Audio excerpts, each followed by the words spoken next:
Hi hello నమస్తే welcome to our channel. నేను మీ anchor Charmi. ఇప్పుడు రాజ్ తరుణ్ ప్రజెంట్ లైమ్ లైట్లో ఉండి చాలా ఫేమస్ యాక్టర్ అని చెప్పొచ్చు. అటు సినీ రంగం పరంగా కొన్ని రోజుల నుంచి కొన్ని నెలలు అని చెప్పొచ్చు, నెలల నుంచి ఆయన సినిమా అసలు ఎక్కడా కనిపించడం లేదు. లాస్ట్ ఒక మల్టీ స్టారర్ మూవీలో అయితే ఆయన కనిపించడం జరిగింది. అలాంటిది రీసెంట్ టైంలో లావణ్య అనే ఒక యువతి 2012లో నుంచి ఇప్పటి వరకు నేను ఆయనతోని లవ్ అఫేర్లో ఉన్నామని, మేమిద్దరం ప్రేమించుకున్నామని చెప్తోంది.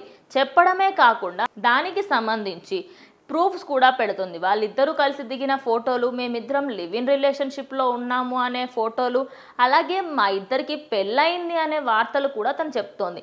దగ్గరలో వాళ్ళకి తెలిసిన ఒక గుడిలో వెళ్ళి వాళ్ళు పెళ్లి చేసుకున్నారంట. రాజ్ తరుణ్ మరియు లావణ్య ఇద్దరూ కలిసి పెళ్లి చేసుకున్నారు అని చెప్పేసి చెప్తోంది. అయితే దాని తర్వాత ఆయన మూవీస్లలో ఒక మూవీలో ఆయనతో పాటు నటించిన హీరోయిన్ మాల్వితో పాటు ప్రజెంట్ రిలేషన్లో ఉన్నాడు, నాకు నా రాజ్ తరుణ్ని ఇచ్చేయు అని చెప్పేసి 4 పేజెస్ లెటర్ రాసి నార్సింగ్లో అయితే కంప్లైంట్ని ఫైల్ చేసింది. ఇక్కడి వరకు మనందరికీ లావణ్య సైడ్ స్టోరీ అయితే తెలుసు. మరి ఇటు రాజ్ తరుణ్ నిన్నటి నుంచి మీడియా ముందు మాట్లాడుతున్న వ్యాఖ్యలు ఏమిటి అంటే, నాకు ఆవిడకి ఒకప్పుడు రిలేషన్ ఉన్న మాట నిజమే, కానీ ఇప్పుడు నాకు ఆమెకి ఎలాంటి సంబంధం లేదు. అండ్ అలాగే ఆమె ఎక్కువగా డ్రగ్స్ తీసుకోవడమే కాకుండా తను దానికి సంబంధించి జైలుకి కూడా వెళ్ళింది.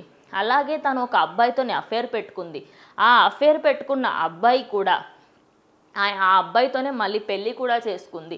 మరి అటువంటప్పుడు నేను ఆమెను వదిలేసిన తర్వాత ఈ టైంలో నాకు కెరియర్ అటు ఇటు కానీ ఇటువంటి సిచ్యువేషన్లో ఈమె ఇలాంటి వ్యాఖ్యలు బయటకి పెడితే నాకు ఉన్న స్టార్డమ్ ఏమవ్వాలి, నా గురించి తప్పుగా అనుకుంటారు అని చెప్పేసి ఆయన అఫీషియల్గా చెప్పడం జరిగింది. మరి మీరిద్దరూ పెళ్లి చేసుకున్నారు అంటుంది కదా అంటే అదంతా అసత్యం అండి, దానికి సంబంధించి ప్రూఫ్ చూపెట్టమనండి అని చెప్పేసి మీడియా ముఖంగా లావణ్యను అడగడం జరిగింది.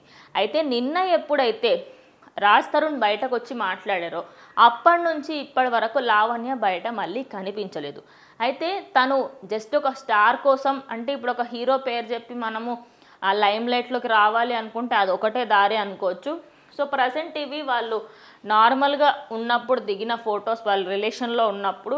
అండ్ ఇది నిన్న తను లెటర్ రాస్తూ నార్సింగ్ పోలీస్లో సబ్మిట్ చేయాలి అనుకున్నప్పుడు రాసిన లెటర్ అనమాట.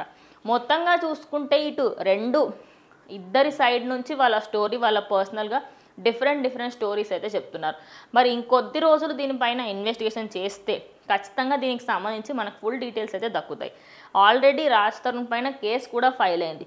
ఆ ఫైల్ అయిన కేసుకి సంబంధించి ఇన్వెస్టిగేషన్ చేసిన తర్వాత అటు లావణ్య కూడా వస్తే, కానీ ఇప్పటివరకు ఆమె ఎక్కడుంది ఏంటనేది ఎలాంటి ఆచూకీ కూడా తెలియట్లేదు. మరి వేచి చూస్తే తెలుస్తుంది అసలు ఏం జరుగుతోంది ఏంటి అనేది. ఇంకొద్ది రోజుల్లో మనకి తెలిసిపోతుంది. దీనిపైన మీ అభిప్రాయం ఏంటనేది కామెంట్ చేయండి.